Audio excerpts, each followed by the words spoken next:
Hello and welcome to the Franchise Tag Preview Show. Week 12. It is week 12. Just a little check then. I've wrote it in the title and everything.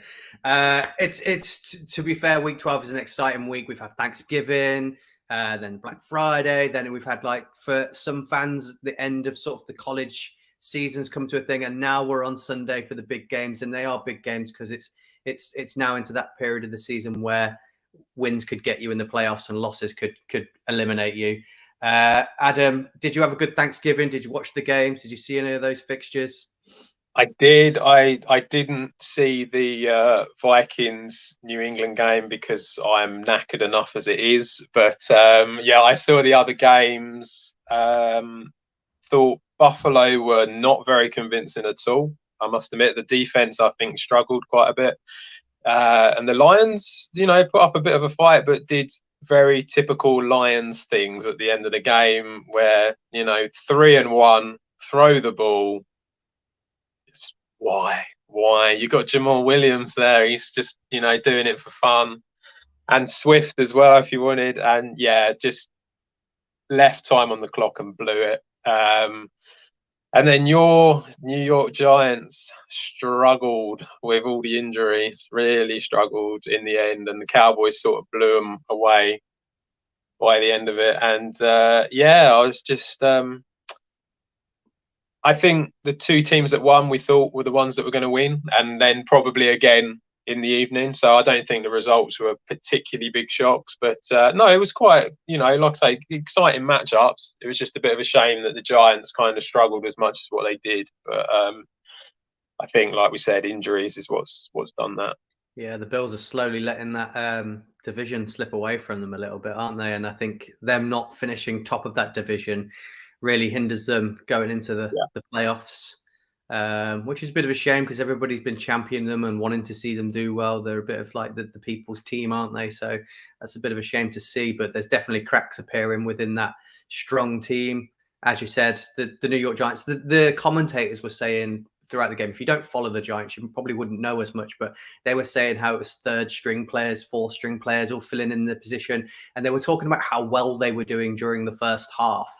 Because they held their own and they were coming up and getting the turnovers and things like that. But they just couldn't sustain that through the full game. And that's a bit of a shame to see. But wasn't it mainly the O-line as well, wasn't it? Yeah, well, the O-line, the secondary, some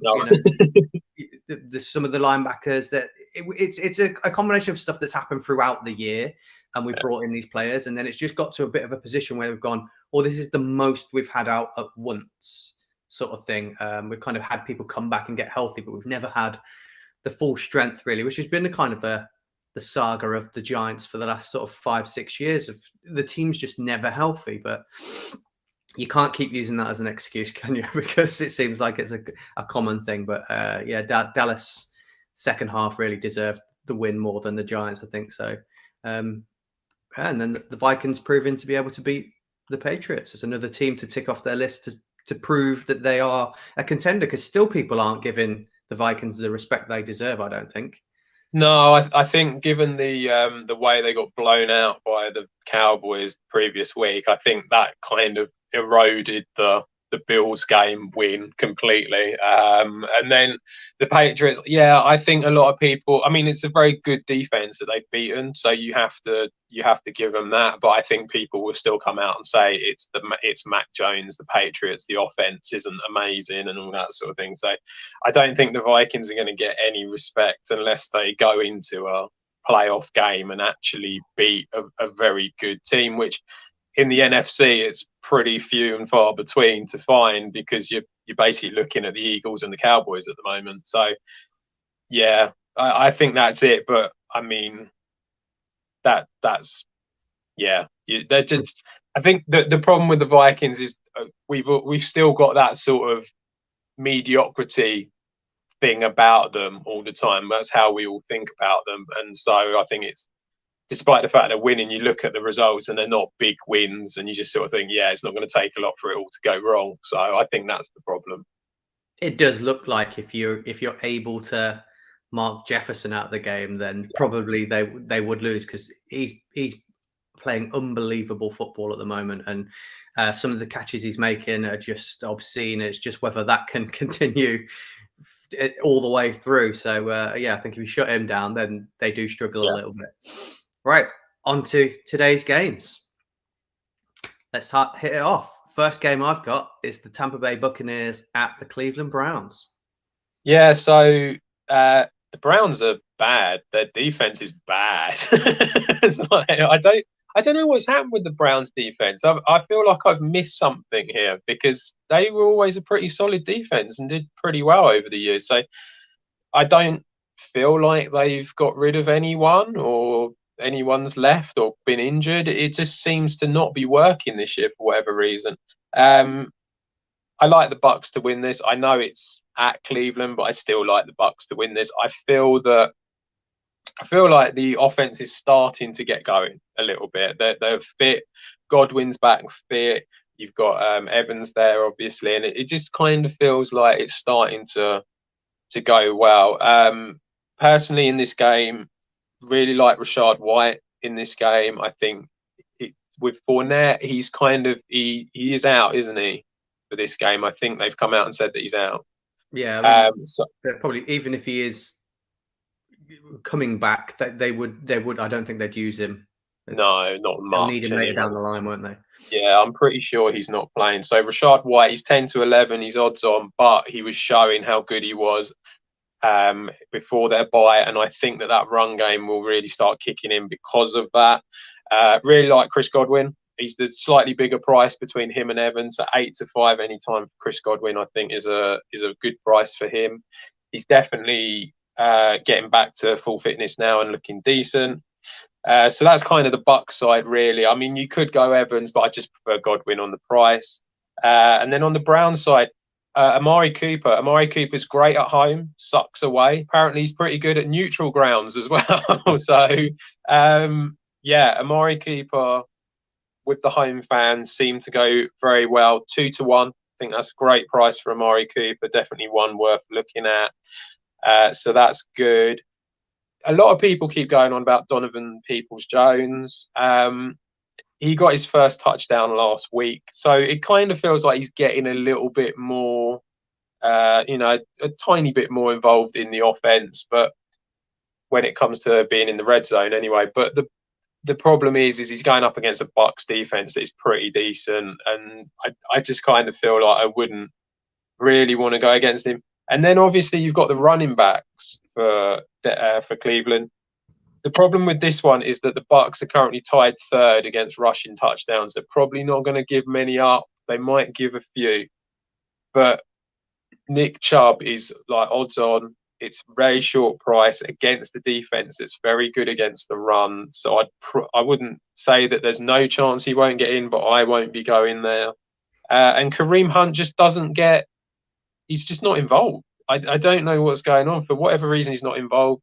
This is a guy that they came out and said they didn't trade because he was so important to the team, and then they don't play him. So it's really bizarre, that one. Don't quite get that.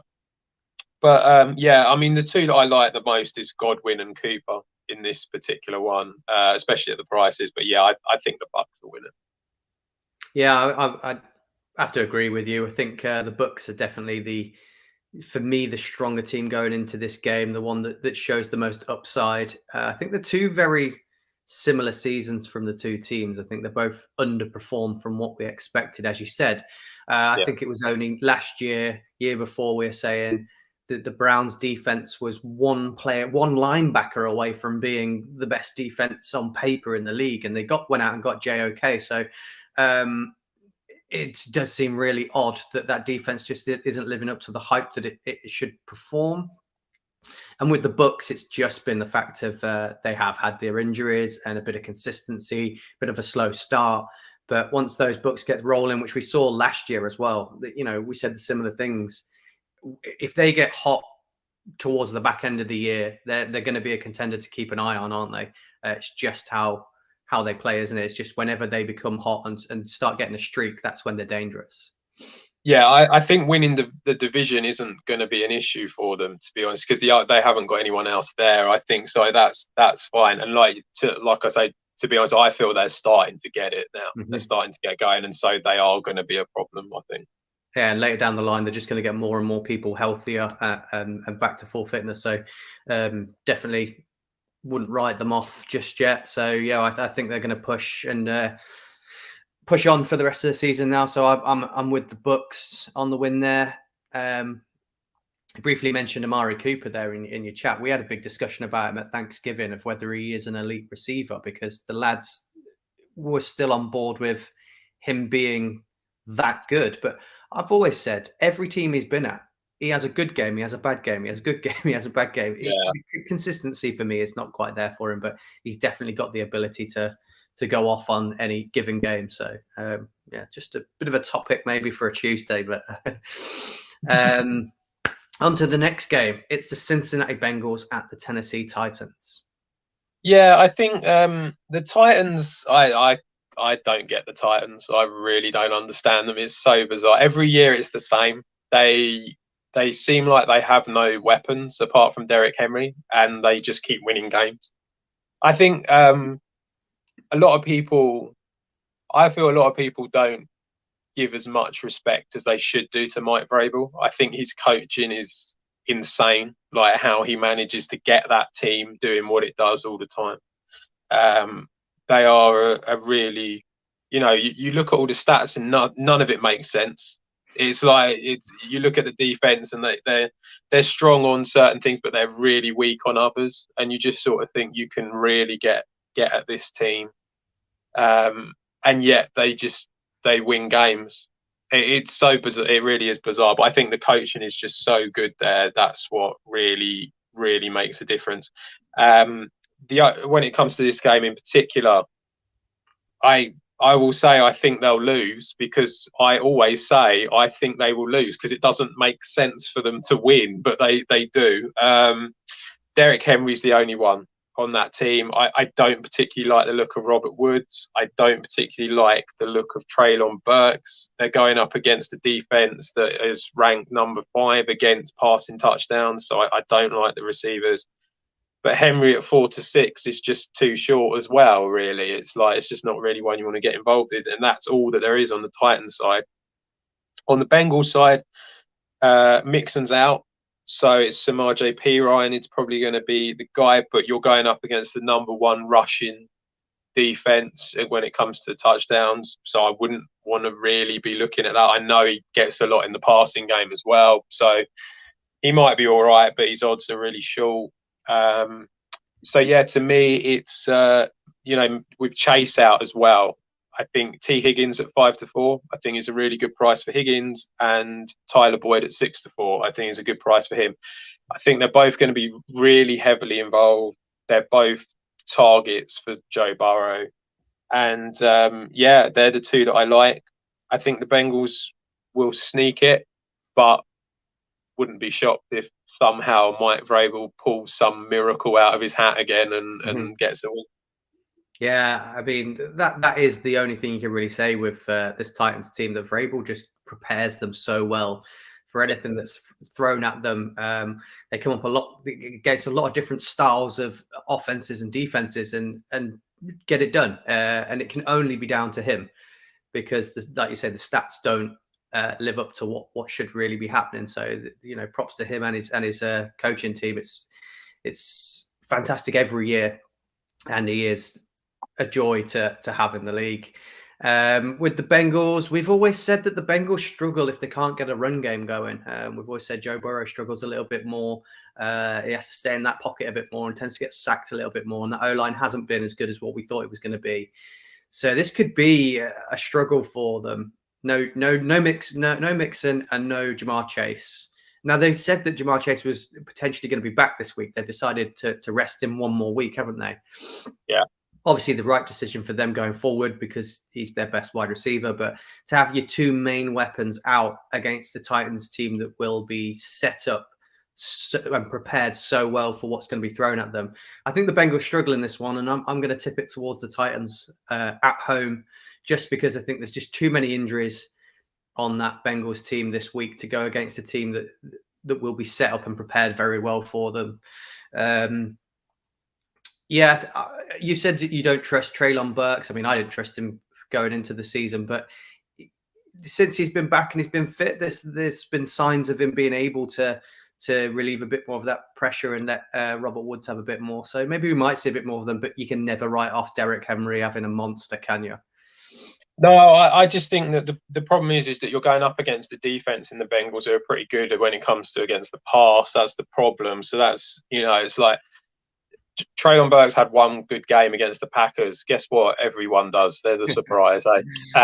So it's not really it's not really any sort of form that you can put your hat on, kind of thing, because of that. So I think that's the issue. But yeah, I mean, like I say, it's going to Derrick Henry. The Bengals do need to get the run game going more often than not. I just think this is going to be Joe Burrow all out pass all day long, because I don't think they're going to get it going against the Titans. It's just they're too good. So I do agree. I think it'll be quite a close game, quite a tight game. I don't see it. Yeah, I don't see it being a particularly high scoring game. I'm not sure. I definitely think the over under is 43, so you kind of feel like it's going to. Yeah, yeah.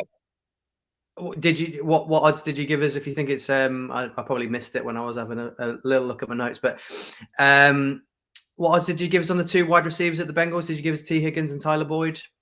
Yeah, Higgins is 5-4, Tyler Boyd 6-4. So they're both they're not big prices, but at the same time, the reason, they're the two guys, it's probably not really going to go much further than that. Maybe a little bit of Hayden-Hurst, but I think that Higgins and Boyd are the kind of obvious ones and the ones most likely to score. And I think they'll get in the end zone. I could see them both getting in. So yeah, I mean, they've both been pretty safe bets most weeks since Chase got injured, haven't they? I mean, they both seem to be getting in the end zone quite consistently. So always worth a stab on one of those two every week if you're having an accumulator. On to the next game is the Houston Texans at the Miami Dolphins. Yeah, points, lots of points in this one. The Texans struggle, but the Dolphins defense is not great. They're 22nd against the pass, 26th against the rush. So they do give up points, Miami. Now, obviously, we've got Kyle Allen in as quarterback. So we kind of know what he's done when he's been at Washington and stuff like that. He's not great, but he can have an all right game sort of thing. He's not dreadful. I like Brandon Cooks 9-4. I think that's a good shout because you can get over you can focus against the secondary of the Dolphins. So Brandon Cooks at 9-4, I think is a very nice price. You kind of have to go with Dameon Pierce because you just know he's going to get so many reps. It's like he's going to get a lot. It's a 7-5 against a defense, like I said, 26th against rushing touchdowns. It's worth having a go with Dameon Pierce, I think. And then there is Nico Collins as well, but he gets involved sometimes. He's 11-4. He's not really the one. I think Cooks is probably the one who's more likely to, because I feel like whenever you get like a second string, third string quarterback come in, they tend to focus more on the sort of veteran. I feel like that's just something that they do a lot. So I feel like Cooks is probably the one out of the two. On the Dolphins side, it's kind of difficult to look. Jeff Wilson is going to get a touchdown. Tyreek Hill is probably going to get a touchdown. Jalen Waddle is probably going to get a touchdown. None of them are odds against. They're all really short prices. So there's not, I wouldn't put you off backing them if you wanted to put them in an accumulator or something. But at the prices that they are, they're very difficult to get, to be really, really involved with. I think Mostert's out, which is why Wilson is so short. But yeah, I mean, I think the Dolphins will win it. But it's just it's a tough, you're putting in short prices into things, and you're not going to get a lot back from it. That's all. Yeah, I think it's probably a little bit more clear cut. I think the Dolphins win this and blow it out. I don't think there's going to be much from the Texans. I think they show glimpses most weeks of being able to to produce something, but it's just not really been there for me. I think it's definitely worth sticking any of those. Again, the 2 wide receivers of Waddle or Hill in an accumulator. I think it's just hard to leave them out, and the odds will help you if you've got if you had one of the guys, like we've said, from the Bengals and one of the guys from Miami. You only need to then take a chance on a higher priced receiver from another team to make that really good. I mean, I've been looking at it a lot more lately. I've been too hot on looking at 3 wide receivers that 50-50. They've got a good chance of getting in the end zone and the odds being really good. But lately I've been looking at having 2 definites and 1 maybe. Seems to be working a little bit better for me. I don't. Maybe you're rubbing off on me, Adam. I don't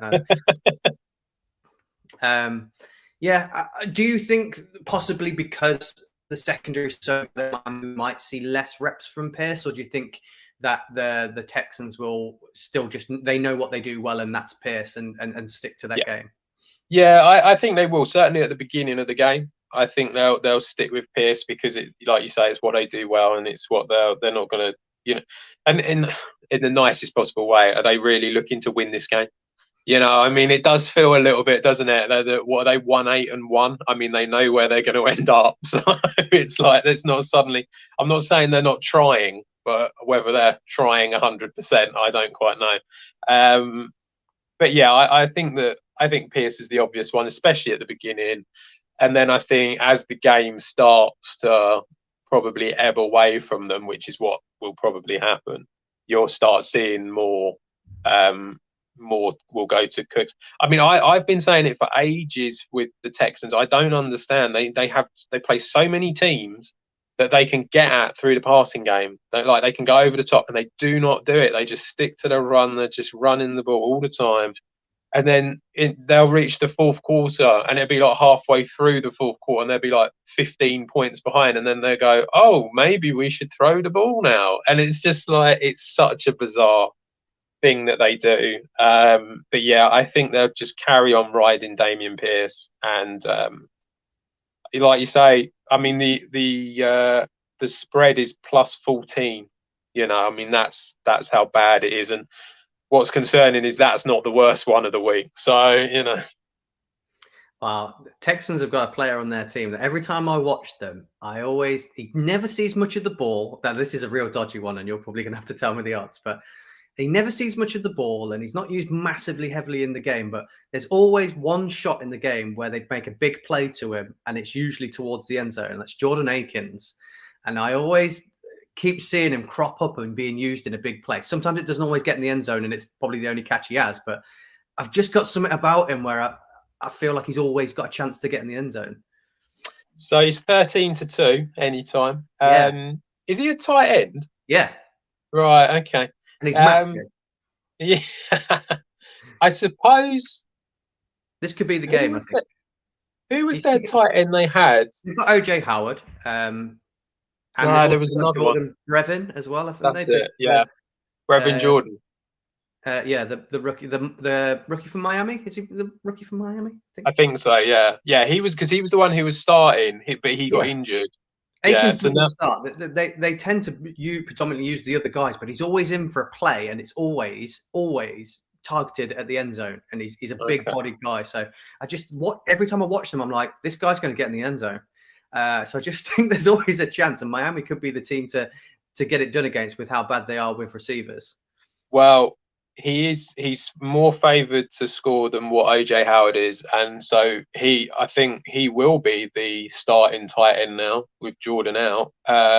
So 13-2, get on it, people. It's worth it on its own, isn't it? Yeah. I think I had one bet on him. I was sitting watching the actual game, and I think he was 50-1 to score the next touchdown, and I was like, I might have this. And then I think I had it, and he didn't. And then the following drive, he got in the end zone. I was like, yeah, that's really that's really annoyed me. But hey ho. On to the next game. It is the Chicago Bears at the New York Jets, and Justin Fields is out, isn't he? Well, they were saying that they're going to give him a go in before, I believe, is what I last read. Oh, I thought he was out. Oh, okay.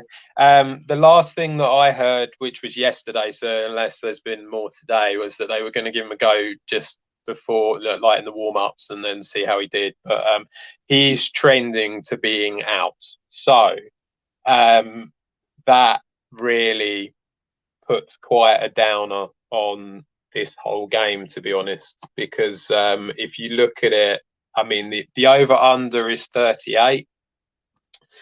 I think I read that the Jets have got, I think it's out of the last 5 games, 4 of them they've hit the under. Without Justin Fields there, who's their starting quarterback going to be if he's not? Do you know? Let's have a little look. Who did they? But there's hang on. Have they still got Nick Foles? Is Nick Foles there? Yeah, he might be actually. He might be. I'll just have a quick look for you. Go on, carry on. But it's difficult. So on the Jets side, there's really only 2 players that I kind of like the look of now that Zach Wilson has finally been benched. With Mike White out there, I think you're going to see a lot of check downs. I can see that happening. So Michael Carter, I think at 7-5 is a good shout as someone who is likely to see a lot of the ball in this game. So I think at 7-5 he's a good bet. And then Garrett Wilson, because he is the kind of the strongest wide receiver of that group. At 7-4, I think he's definitely one to look at. So I feel like they're the 2 that are worth looking at. On the Bears side, it's really difficult without Justin Fields there. You just feel like everything's going to take a step back, even if they have got. Do you know who it is? Well, it'll either be Trevor Siemian, which I'd probably go with that, so it'll be, or Nathan Peterman. So it'll be Siemian, who's had the most NFL experience. He's got the ability. Showed signs at the Broncos, didn't he, for a little bit? But I don't think I'd be backing any of them, to be honest, just because you don't know. You know, this is the first game that the O-line is. You know, it's yeah. predominantly Justin Fields ad-libbing and making them look good rather than someone being able to go in there and fill in and do the same thing. So I'd probably forget about the Bears. Carter and Wilson, I like the look of on the Jets side, but again, I think this is going to be very low scoring. So I like the under 38 points at 10-11. I think that's a good shout. Yeah, there's not a lot. Jets will win it just because their defense is so good. Yeah, and the offense isn't terrible. It's just we mentioned it on the Tuesday show that they were a quarterback away from being a fantastic team. So they still are. Yeah, so which is what we're saying, that they're a quarterback away from being a fantastic team. The Bears they've only got their quarterback. And that's it, and he's not playing. So that's the comparisons you need to give to know who's going to be the winner of this game. I think we might see a heavy dose of Montgomery because I'm guessing Khalil Herbert's still out. Yeah, so, he's an IR, isn't he? So you're just going to see a heavy dose of Montgomery because they know how to run the ball at the Bears, and I think the plays tend to steer towards there. Yeah, you might get a bit more production out of the wide receivers with there being more of a throwing quarterback in there, but yeah. I mean, if you look at the lines, they're predicting the Bears to get 15 points.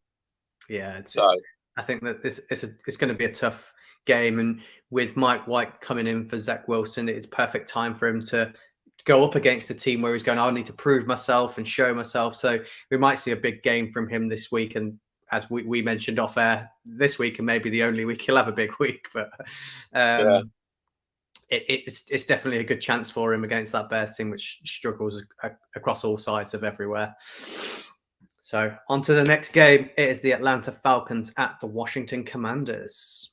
Yeah, really like the Commanders for this one. Their defense is playing really well. It's getting better. They got Chase Young back as well. So yeah, it's only going to get better because of that.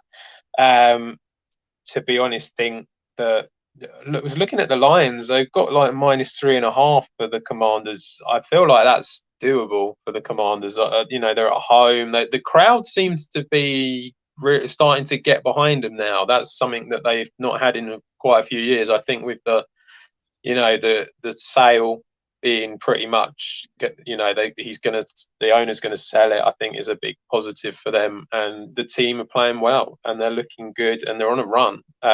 So yeah, like the Commanders. I don't know what you do with Brian Robinson, to be honest. It's not really worked. He doesn't. He'll get a lot of the ball, but it feels like it's starting to shift back to Antonio Gibson again. So at 6-4, I like Gibson. Really like Terry McLaurin in this one at 8-5. McLaurin sees a lot of the ball with Tyler Heineke, so really like McLaurin at 8-5. And then the only other one who he got in last week is Curtis Samuel. Just you might find that there's a sort of like a run, a jet sweep, something like that. So at 15-8, I think that he's the guy that he might get in there. On the Falcons side, it's difficult. You know, you've now lost Kyle Pitts, who was starting to see a little bit more of the game. But really, it feels like it's Cordarrelle Patterson who was back. You know, I know someone was a happy bunny when Patterson had his 103-yard run back to the, as you got him in your fantasy team. No, because it would have gone to the special teams. Oh, does it not count? Does it not count? Mate, he got no points for me last week. Literally no points. I've got him in my team. Everyone was touting him to be heavy, fantastic, but any of those points go to your defense and special teams. He actually, just to confirm for you, I was a very unhappy boy about it because he got 5.9 points last week. Wow. And the week before he got like got quite a lot. Oh, he got quite a lot. Was it the first game back? He got first game back. So he got 3 points 2 weeks ago and 5 points last week. Yeah, he had a fantastic game with that return. Put themselves in the history books. So a little bit disappointed, but can't leave him out, can you? No, you can't really, because he's going to get so much of the ball. The only problem is that the Commanders are tied 6th when it comes against rushing touchdowns. They don't give many up, and obviously that front seven is getting stronger with Chase Young, so that is a bit of a concern for Patterson. Drake London is the only other one. He's 11-4. He's the only guy now because obviously with Pitts not being there, the ball's going to have to go to him. If the Commanders are weak anywhere, it is against the pass. They will give up touchdowns against the pass. And so London at 11-4 isn't an awful one. But really, for me, like the look of McLaurin, like the look of Gibson, and think the Commanders will win it relatively comfortably. Yeah, who'd have thought come Thanksgiving weekend, we'd be saying that the NFC East, every single one of the teams is over 500. I don't think anybody would have predicted that. And at 6-5, the Commanders, one game back from the Giants. It's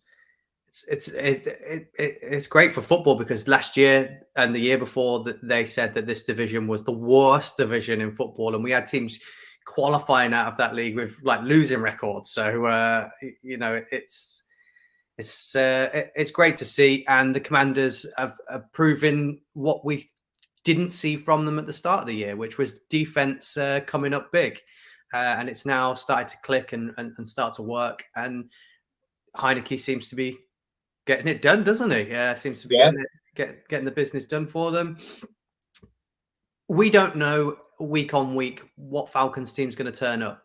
We know what's going to turn up from the Commanders. We've seen it the past few weeks. We kind of know what we're going to get from them. Whereas the Falcons, I think it must be tough to be a Falcons fan at the moment because sometimes they turn up and they're great and they win, and we're saying this looks like a good team that could push for the playoffs. And then the next week they come out and look terrible and can't get the ball moving.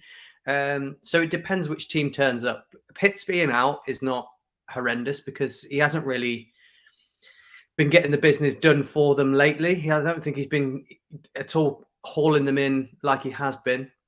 A lot of the production has gone towards London the last couple of weeks, hasn't it, in terms of receiving? So there's no reason why they can't go in there and produce good. Now Patterson's back to full fitness, as we've said. We said that that's all they were missing to maybe push to edge to be in contention for this division. But I think it's going to be a close game. I don't want to write the Falcons off because, like I said, they can come up big. But the Commanders' defense just looks too strong for me. So I'm going to stick with the Commanders for the win. But I think it might be a tight one. I think it might be a good game. I think we might see Falcons take the lead and maybe tail off and lose it towards the end. Yeah. On to the next game. We have got The Denver what a boring game. The Denver Broncos and the Carolina Panthers. Yeah. Do you really want me to talk about this one? Okay. I think the Broncos will win. I'm going to go with that. The only reason I'm going down that route is because the Broncos defense is really, really good. They are number one at giving up passing touchdowns, tied third against giving up rushing touchdowns, which really is just an indictment on Russell Wilson and the offense, of how bad that offense really is if you can do that as a defense. The only real weakness when it comes to when you look at the defenses on both these teams is that the Panthers give up their 24th against rushing touchdowns. I think Latavius Murray. I mean, he's 13-8. He's actually a decent price. Old man Murray. There you go. You see, I think he's gonna. I think he'll probably score. I think he probably will. He's shown that he's decent. Still, he can still do it. The only other one, I mean, Jerry Jeudy's out. You got Cortland Sutton, but I mean, I can't really get too excited. Kendall Hinton scored last week. He's someone he's a bigger price than the others, so at 9-4, he's not too bad. But I can't really get too excited behind him. And when it comes to the Panthers, I've got nothing, absolutely nothing. I mean, you got Sam Darnold in. Do you want to bet on Donta Foreman against the tied third best against rushing defenses? I mean, do you want to back DJ Moore against the number one against passing touchdowns? I can't see anything for the Panthers at all. The over-under's 36. I could see that going under, to be honest. I don't see much happening in this game. I think there'll be a lot of rushing. And we'll probably all fall asleep. So, yeah. I can't get enthusiastic about this one. I mean, when I just read it, I was like, "Oh, what are we going to discuss here? We're just going to talk about Sam Darnold and how bad he's going to be. If anything, the touchdowns from the Panthers maybe come from their defense. I don't know, from possibly from the offense. Although Broncos haven't got Melvin Gordon to throw the ball on the floor anymore, so there'll be no problem. Yeah, that's true. Picking up. I would like to rewind and see. I will need to get a clip from this, I'm sure, but I need to go back to week 4's preview show because I believe that was the week that they got Murray into the Broncos, and you said he's good, he's proven it other teams, he can get it done here, and he has. They've been splitting the carries, and he's been coming out on top, and now they won't be splitting them. And it's just going to be Murray. Are we going to see? Are we going to see a bit more Chase Edmonds? Is he going to come into the fold? Because they've only got. No, he's injured, isn't he? So they've only that's why it was a little bit odd. That's why I think we all kind of went, "Why are they getting rid of Gordon?" Because Chase Edmonds is out. It's Marlon Mack. Okay. Who's not a bad back, but I think we're going to see a heavy dose of Latavius Murray, which is great if you've got him in fantasy and stashed him away for times like this. As you've said, that defense of the Broncos can win games on its own. So I think that's all you really need to know about this game. And I think what a tough game for Darnold to go in against is a game to come back and maybe try and win that first team spot back against the best defense in the league. So it's got to be a Broncos. There's nothing here. There really is very little. It's Latavius Murray, and that's it. And I think the Broncos will win it just because their defense is so good.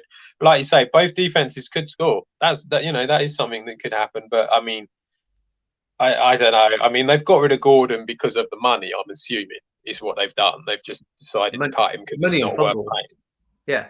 I get that, but I mean, like, it's not like results matter to this team anymore, does it? I mean, let's face it. So. No, and I doubt it. It won't be long till Boone comes back as well, which will fill back in there and give a bit of support at the run. But yeah, of course. On to the next game. It's the Baltimore Ravens at the Jacksonville Jaguars. Yeah, this is an interesting one because the Jags at home normally are not awful. They're doing okay this season, but I think there's a few you can go at. To me, the Ravens I just think they're a little bit better, really, overall. Just their general. A lot of this is going to depend who plays. Mark Andrews is meant to be playing, I believe. So that's. I think that'll be a massive help to Lamar Jackson. I think because of these injuries that they've had, it's funny because they had the injuries last year, didn't they? The Ravens. They've really struggled the last few years with it. You can't be 100% on any of these guys. So you've got Andrews, who I think he's about 11 to 10, so he's quite short, but he's one that obviously if he plays is worth going for. Having said that, they do a lot of 2 tight end sets, and so Isaiah Likely at 13 to 5 is a nice price, who's got into the end zone a few times this season. So do like Likely. The running backs, I can't really suggest either of them, to be honest. I mean, I like Gus Edwards, but I don't know if he's going to play, and if he does play, how much he's going to play. Kenyon Drake, therefore, it's all kind of game time decisions. I mean, if they play, then they're probably worth putting in, but you're going to have to wait and find out on that. And then one at a price who I do like, Demarcus Robinson. So he's currently 3 to 1 to score at any time. He's been on about 30% of snaps over the last 4 weeks for them. Feels like that he's becoming their wide receiver 1. He seems to be getting much more involved than what Duvernay is, which is a bit of a surprise. But yeah, I think Robinson at 3 to 1 is definitely worth a shout when it comes to the Ravens. And I just think they're going to be too strong for the Jags in the end. I think that's the thing that we seem to be seeing with the Jags a lot. They seem to be being competitive, but they're just not quite strong enough at the moment to get the win. So I think the Ravens will win it. And then on the Jags side, I think it's really Travis Etienne. He's kind of the one who's going to get lots of rushing attempts. He's going to get involved in the passing game. So at 6 to 5, he's all right. Normally, I'd say Christian Kirk, but I don't particularly like Christian Kirk against the Ravens defense, who are kind of not amazing, but mid-table when it comes to giving up passing touchdowns. So yeah, I think Ravens will win. Like to look at Demarcus Robinson as a long shot. And yeah, I mean, a lot of it's game time really for this one. Yeah, I mean, we discussed the Jaguars. Obviously, Johnny from the Fantasy Show was at Thanksgiving with us. Obviously, we had a little chat about our teams. And when we were talking about them going into the draft and what they could get and things like that, we were talking. A lot of the guys were like, "Oh, they won't be that high a pick," in which we had to go, "No, they've only won 3 games this year." And a lot of the lads were quite surprised at that, because although you might not follow what fully people's teams' records are, you'll just kind of watch it week on week and follow your own team. It was quite eye-opening to know that the Jags have only won 3 games, despite the fact we've been talking about how well they've been playing, how good Kirk is, how good Etienne's been, a couple of nice bits on the defense. So they're a difficult team to analyze this year because they have played well, and they played well in most games. So it's hard to write them off and say that it'd just be typical Jags and come in and lose, because there's been a lot of upside from them this year. But it just hasn't turned into wins, and the Ravens have managed to do that on the other side. So they've not as good as what we probably all thought they were going to be this year. I personally thought they were going to be a bounce back team and be a challenger. But yeah, there's just more upside with the Ravens for me to win this one. I'm going to stick with the Ravens. And as you said, the 2 tight ends, not only are they producing well, they're getting the targets. I mean, I think even though Likely had a few drops over the last couple of weeks, the targets are still there towards him. I suppose that's always an upside when you're looking at betting of, is the target share going to go towards him? And we know it is. So that's always an upside. It's something why I've steered away from Duvernay in fantasy, because despite the fact he's always got that one play in him that could be the big one over the top, and he's in the end zone by himself, they wait for that one play. And that's the only reception he'll have of the game, which is why he can't be trusted as wide receiver 1.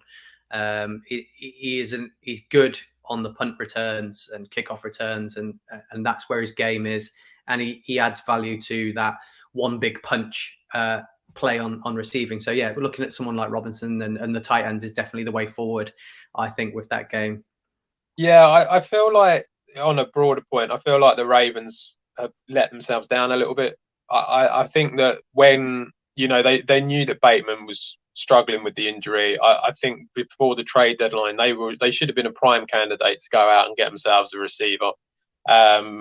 It surprised me that they didn't do anything at all. And now that you've lost Bateman, and I know they've brought in Demarcus Robinson, but he's not he's not a top receiver. And they could have traded for someone. They have the draft picks. They could have done something. So I'm a little bit surprised that they didn't go for it for this year. But I don't know. Maybe they just feel like they're not in a position really to I think the division, they've got a strong chance of winning it, and so because of that you feel like they should think that they're in with a good chance. But I don't know, it feels like they should have gone for someone. Yeah, definitely. It's not as if they needed to go for that superstar wide receiver one. You've got Bateman coming back next year. They just needed someone with a safe pair of hands that was reliable enough on route running, didn't they? That's all they needed. A veteran maybe that could get the job done. But hey ho, that we'll see where it pans out for them, because they do tend to prefer tight ends and run game over wide receivers. So on to the next game. That is the Los Angeles Chargers against the Arizona Cardinals. Yeah, start all your Chargers in fantasy. Away we go. We're back in the lot. So Eckler is 8-13. Keenan Allen's 5-4. Josh Palmer 11-8. Gerald Everett is 7-4. If Everett plays, back him, because the Cardinals defense they've given it up. They've had enough this season. You can see, apart from JJ Watt and Buda Baker, it's done. It's so they're just not interested. They are 5-12 in the last 17 games that they've played. Somehow Steve Keim and Cliff Kingsbury got contract extensions in the middle of that 5-12 run. So I don't know what's going on at the Cardinals, but that defense, it can't deal with the pass. It can't deal with the rush. It can't deal with anything. So I think because of that, you've got all them guys on there. The one that out of all of them, the one I would say is probably Josh Palmer. He's 11-8. He's slightly bigger price. I like the look of him. He did well last week. He's going up against another weak defense. So I do like the look of Josh Palmer. They're -3. No, sorry, actually -2.5 you can get now at 5-6. I like the look of that for the Chargers. I'd be on that. The over-under is 48.5. I think there'll be points in it. I can see the Chargers getting a good, healthy amount of points, and I can see the Cardinals will score, just not loads. So I think that will happen. The only person, even at the prices, he's 10-11. James Conner. He's the only one on the Cardinals side that I'm remotely interested in, just because we all know that the Chargers are awful when it comes to going up against the run. And so at 10-11, I think he's worth backing. The rest of it, I don't know. We don't know if Kyler Murray's playing or not. It's still a bit up in the air. I think it's going to be a bit game time decision on that. So it's really difficult to go with any of the receivers. Hopkins is even money, which, I mean, normally I'd say is a good price for Hopkins, but you don't know if it's Kyler Murray or not. And Marquise Brown is back, I believe, for this game, but I don't. It's not one I'd really want to be putting money on him. So yeah, and like I say, if Gerald Everett plays, because the Cardinals are awful against the tight end, awful. So if he plays, yes, but the big one's Palmer, and Chargers are winning. Yeah, you're so confident. I reckon that you're a secret Chargers fan as well, because every year you love the Chargers, you love their players, you love everything about them. I know obviously your team is an NFC team, so is this your AFC team, the one that you tend to have a bit of a soft spot for? Yeah, so from very early on, I think one of the first games I went to in London was the Chargers against the Titans. And it was Philip Rivers, and I always liked Rivers. I always thought he was really. I felt like everyone had a go at Rivers because he never won anything. Yeah, sort of thing. But he was always a really good, aggressive passer. Like that was what he was. And I feel like Justin Herbert is kind of feels similar in a way. He can run the ball a hell of a lot more than what Rivers ever could, but I feel like it is a similar thing, and so I've always kind of been in favour of that attacking style. So I suppose the Chargers were always a team that did that. I suppose that's probably partly why I always enjoyed watching Aaron Rodgers and Brett Favre play. So it's kind of like it's the same sort of thing. So I suppose it's just that they're on the other side, and they're in LA now, so it can't be that bad, can it? If you ever want to go over there.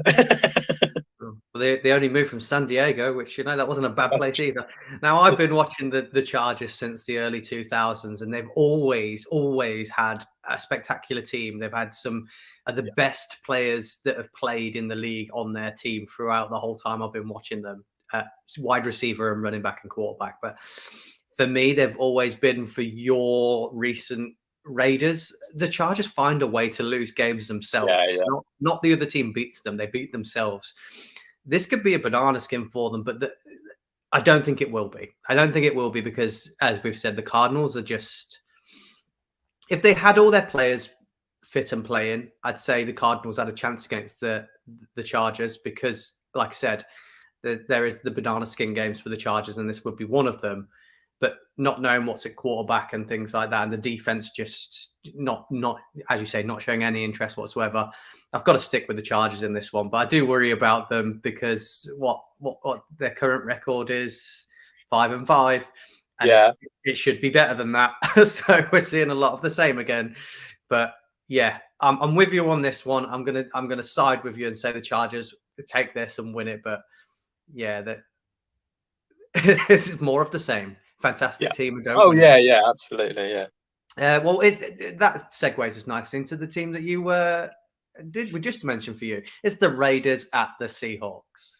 It's really difficult. Really both teams actually. Both teams defensively are not great. They both struggle. So I would expect overs to come off in this. It's 47.5. I actually think the evening games are looking like pretty decent games compared to the early games. The early games are not as great, but the evening games definitely are pretty decent ones.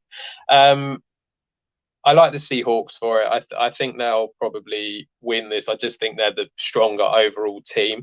I know they had a bit of a blip last week, but I think that they'll do all right eventually. Kenneth Walker is just a really good running back. He's 8'11", so he's pretty short, but I think he'll do well. Metcalf, Lockett, they're both 6'5". Really like DK Metcalf in this game. I think, to be brutally honest, any wide receiver against the Raiders is worth backing.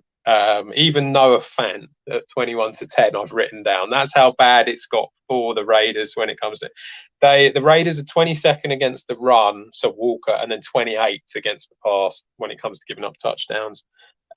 So really like Metcalf and Lockett at 6'5". On the Raiders side, it's very much Josh Jacobs and Devonta Adams. Now, Jacobs came up with a calf injury designation a couple of days ago, but they reckon he's going to be fine.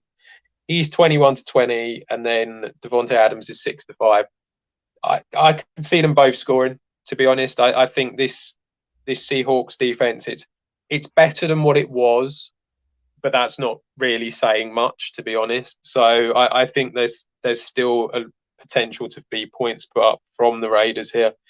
And then lastly, the only guy, and I brought him up last week, and I literally just bring him up for Tinch. It's literally the only reason I do this. Foster Moreau at 21-10. I brought him up last week. He had an appalling game last week. He really struggled. But the Seahawks are awful against the tight end. There are three teams that are dreadful against the tight end. The Lions, who gave up no, they didn't give up a touchdown, did they? It was the others that gave up a touchdown. The Lions are bad against the tight end. The Cardinals are bad against the tight end. And then finally, the Seahawks are bad against the tight end. So if you ever want to back a tight end, they're the ones to go for. So you could always go for an Everett Moreau double. That would be interesting. But yeah, I think the Seahawks are winning. Yeah, I think we established from the Thanksgiving game, the Giants might be terrible against the tight end because Yeah, that second that's half, it was just all tight ends. 3 of the tight ends from Dallas, just all getting it done. It's got to be the Seahawks. They look the more complete. They look competitive in all games, despite having a couple of losses. Whereas the Raiders, as you said, it's 2 guys, and for me, it's 1 guy. It's just Davante Adams. When you're talking running game, yeah, Jacobs is getting it done. Yeah, he's having good games, but in order to win games, you still need that wide receiver, and it's Adams. Has he already broke a record this year in a team that's terrible? Has he got the most consecutive seasons with so many touchdowns? probably. I wouldn't know. He probably has. Has he But got 10 touchdowns? Is it the most consecutive seasons with double-digit touchdowns? Maybe. he I don't just know. seems to be getting fined a lot. That's all I know. So Well, all I know is every time I see him, if it's on Red Zone or if I've got them on the telly, he's in acres of space downfield, just catching balls. I'm like, yeah. he's another level, isn't he? He should have never let Well, him that was go. who did they beat last week? Was it the Cardinals? It Whoever, went to overtime, didn't it? what? In 2 times he was just open downfield. And it was like it went to overtime, and it was like 2 plays, and he was just like It was the no Broncos. one near him. The Broncos. It was Pat Satan that was marking him, wasn't it? Well, you say marking him. I We mean, said that, didn't we? How good are the Broncos? They're the best defense, and he's just there, open downfield. You know, so it'd be him that I put my money on. And then, as you said, you can't not put in Lockett and Metcalf. They both seem to be doing the business, despite usually if you're playing fantasy, you'd be like, oh, it's one or the other. You can't really like go heavy, but they both get it done every week. So considering they're a run first team, I'm sticking with the Seahawks. Like what they've done this year.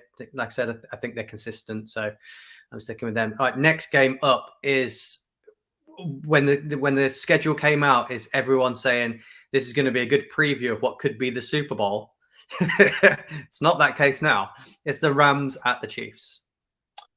I don't know what the main game is on Sky this evening even, but I'm kind of assuming it's this one. So yeah, the Rams are 15.5-point underdogs in this game. That's mental. They are the biggest I've seen this season, to be honest. They're expected to get under 13.5 points. So this is what you're dealing with. And also, I'm not 100% sure, because we were actually just coming on and it came up on my phone as a notification. I think have they come out and said that Stafford might not be back at all this season now?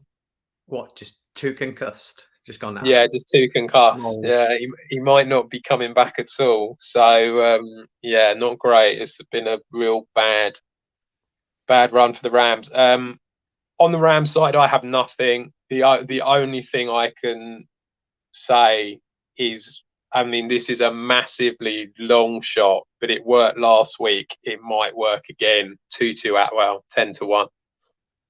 That's all I've got for the Rams. There's just nothing. I think the Chiefs are going to blow them out, and they're really gonna go for the jugular on them. I think Kelsey's 8-11, obvious choice, really short. Isaiah Pacheco at 21-20. I feel like he's got the job now. I think he's the main running back. So at 21-20, I think he's good.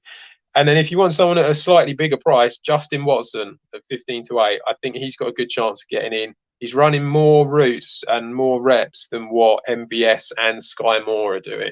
So I think that Justin Watson at 15-8 is a decent shot. Not sure how much Smith-Schuster's going to play. He's going to play, apparently. But how much he's actually going to be involved, I'm not sure. And he's a very short price.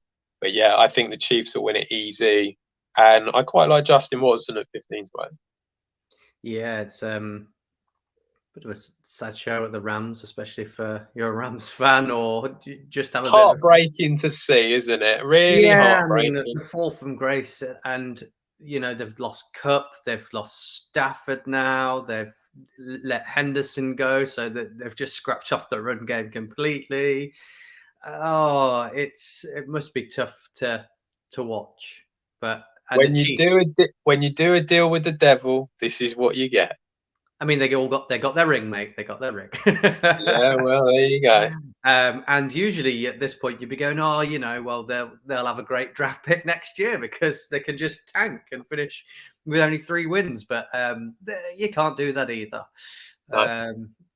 I think they bounce back next year. So they get everyone back fit. I think they're always contenders to play well. So no fears. It's just all gone wrong, isn't it? At the same time, that's all it is. So. Yeah, and the Chiefs are playing well, and they'll win it easy. They'll probably want to go out and actually win it well, just because of who it's against.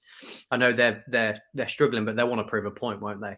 Yeah. The next game, they're at home as well. They're going to have that crowd going mental. Yeah. So yeah, it's a good stadium to play in as well. So next game up is the New Orleans Saints at the very performing well San Francisco 49ers. Yeah, it's another one really where you sort of think the Saints, it's just not happening. The 49ers are on a bit of a run. Really like the 49ers for it. They're 9-point favourites. I could see them doing it. I really could.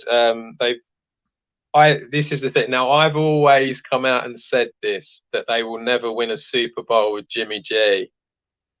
They now have Christian McCaffrey, which is a very, very big difference.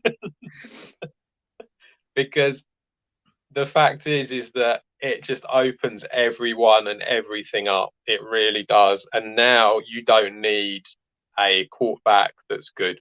You can have Jimmy G, who, like I've said, he's always been solid, but he's never been great. And that's all you need. When you've got someone as good as Christian McCaffrey there, that's it.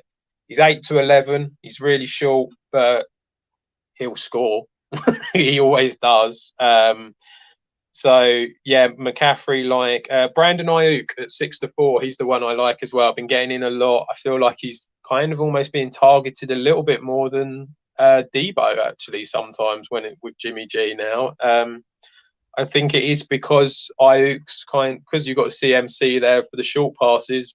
The longer ones are going to Ayuk. So yeah, 6'4", I think is a good price. I think he'll score against the Saints defense, which it's good, but it's not amazing. On the Saints side, you kind of have to go Kamara. He's 6'4". I feel like he's, that if there is a weakness on this 49ers defense, they are slightly poorer against the rush. So I think Kamara is one that isn't too bad. And then finally, and I mentioned this last week, and he scored again, and I don't understand how he keeps getting in. It's really weird. Johnson, the tight end at 9-2, big price, 5 touchdowns in 5 weeks. Yeah, I think you got to look at him as a big bet, just as a small bet for as a single, a decent price. But yeah, like the 49ers. Think they'll win it relatively easily as well. Why are people so disrespectful of Jimmy G? I don't get it. You know fair well that in previous years before they got Trey Lance, I've always been a fan of Jimmy G and what he brings to a team and his leadership, and that's all great. That is, I'm not like mocking it. That's all great, and it's great that he does that, and that he is what I say Kirk Cousins is. It's the same thing. They are good quarterbacks, but they are not great quarterbacks. What they're going to do is they will get you into a position to go so far, and then when that one time when it really matters in that prime time game, they'll choke. And he did it. Garoppolo has always done it. Kirk Cousins has always done it. If it's a prime time game and they know everyone is watching, they can't do it. And that's the difference. And I think what you're starting to see now is that in the last couple of years, the reason that you're seeing more guys not choking is because they're using their legs to get away with it.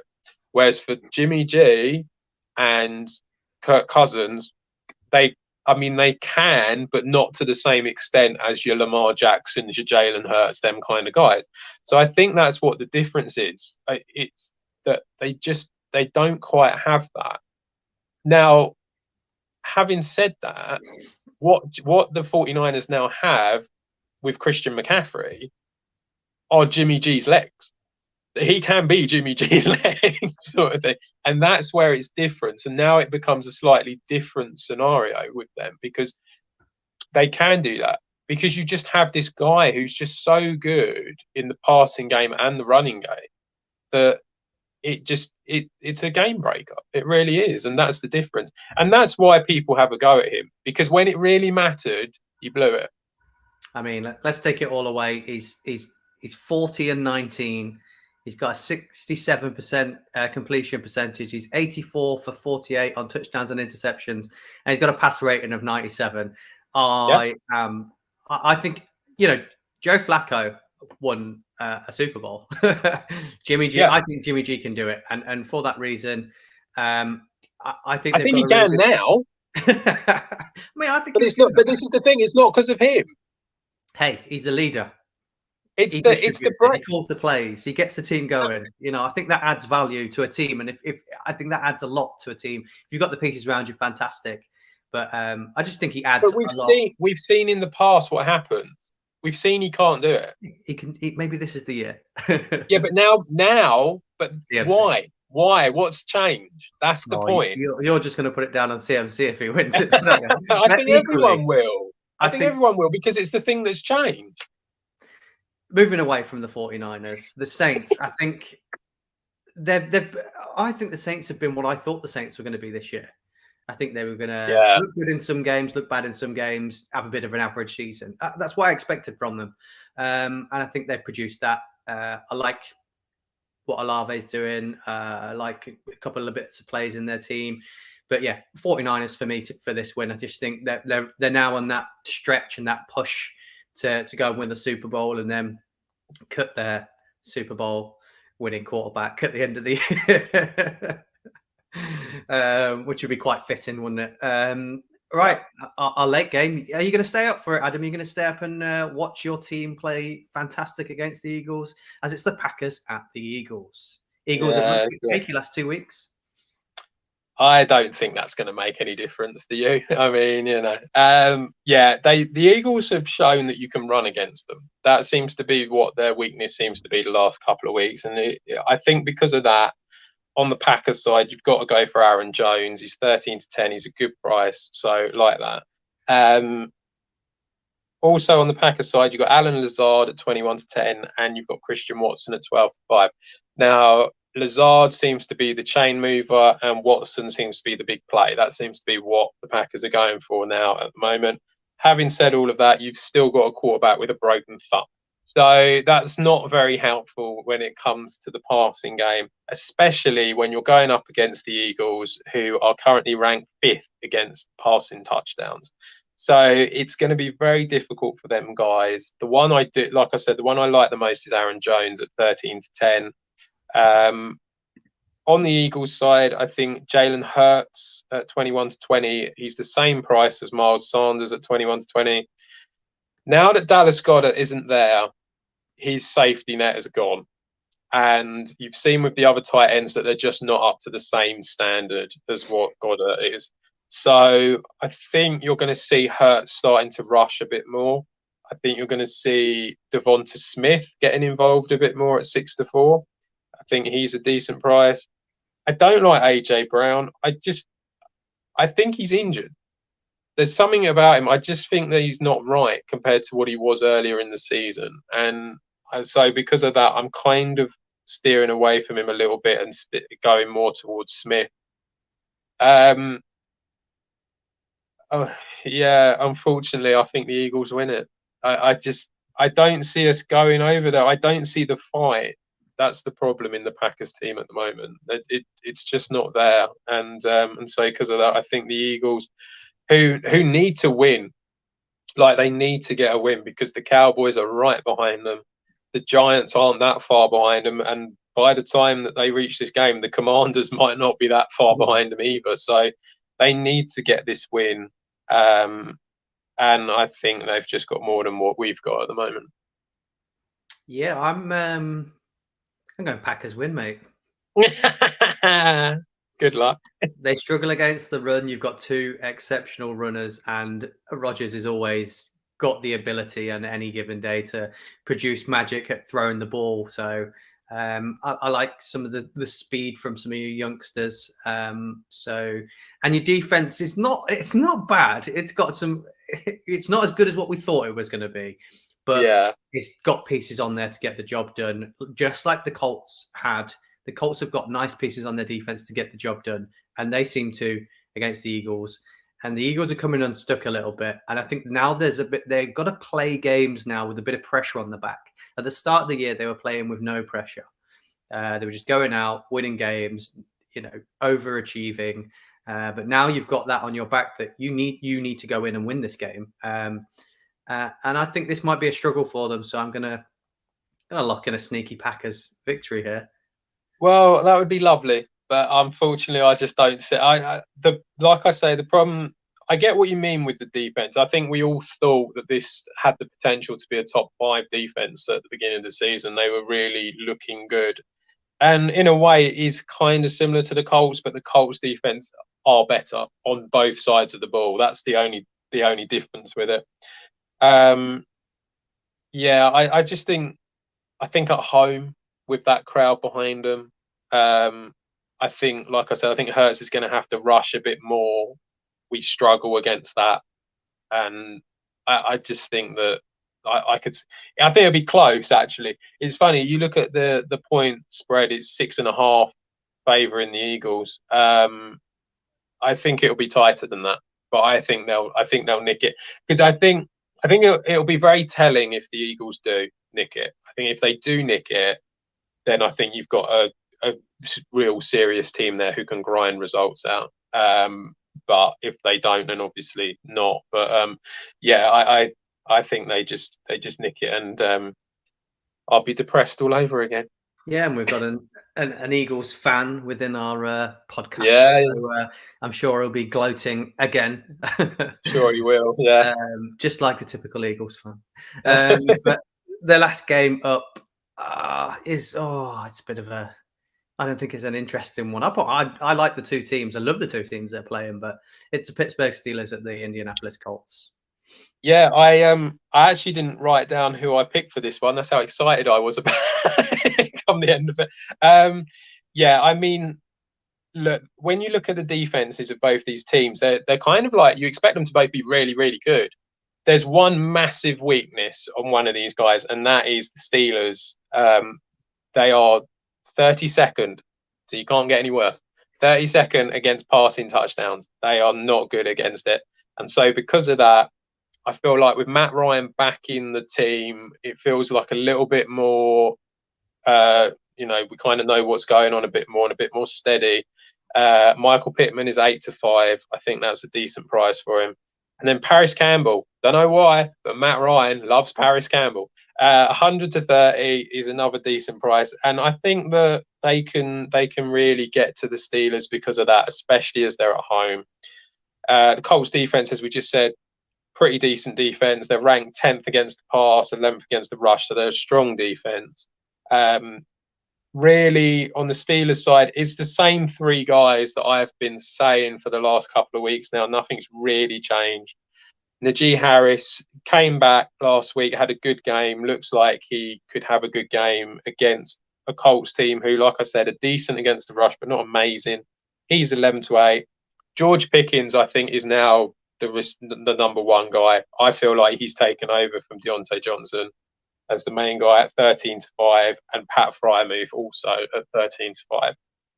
Having said all that, he's going up against a really strong Colts defense, so I'm not exactly putting the house on it. Let's put it that way. But yeah, Pittman's the one that I like.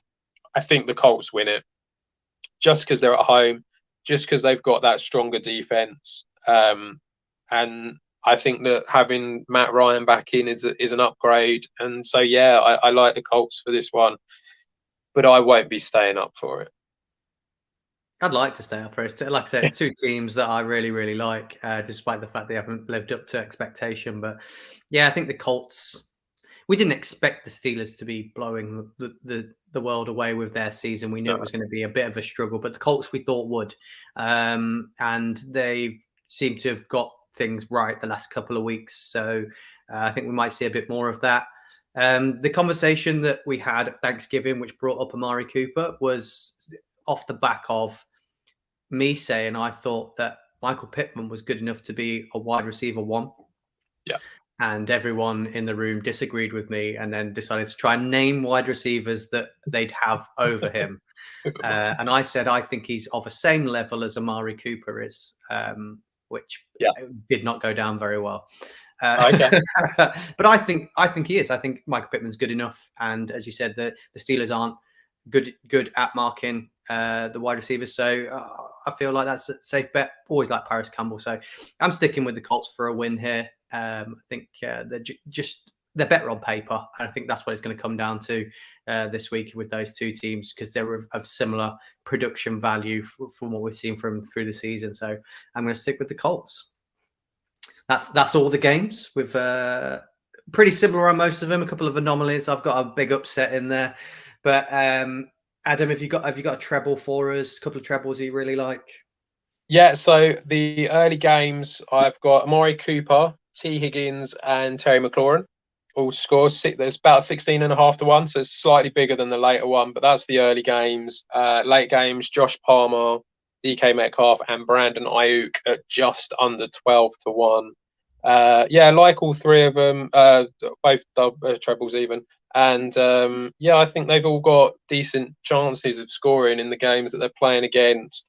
Slightly more towards the early one, actually, despite the fact that it's a bigger price. I think they're slightly more likely to score. But yeah, I mean, they look good, and here's hoping we get one. We haven't had one for a couple of weeks. It's been a bit We had quite a few at the beginning. So I was gonna bring this up at the start of the show and say it was all going well and we were winning money when I was hosting the show with you. It seemed like to steer you in the right direction of what to pick.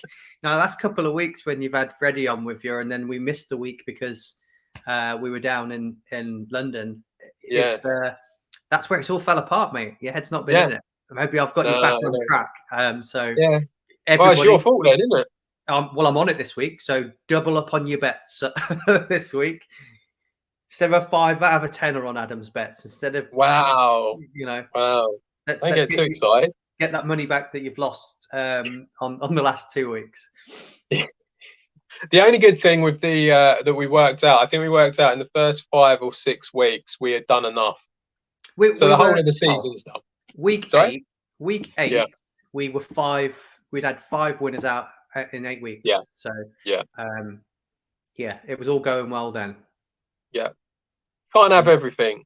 Well, 5 out of the last 8 should be. If you get 5 of these come up, then they're all over £100, aren't they? So you've got to be in profit. Yeah, exactly. So yeah, fingers crossed this week. As always, we will be back on. Oh no, it's a different time next week, isn't it? Maybe for the main show. Don't know. Oh yeah, possibly on Monday. I'm not sure. Stay tuned on the socials. We'll get that out for you. Let us know when we are out. Then we'll have the fantasy show, and then back again for the preview show. Best of luck to everybody this week. Enjoy your weekends, and thank you, and goodbye.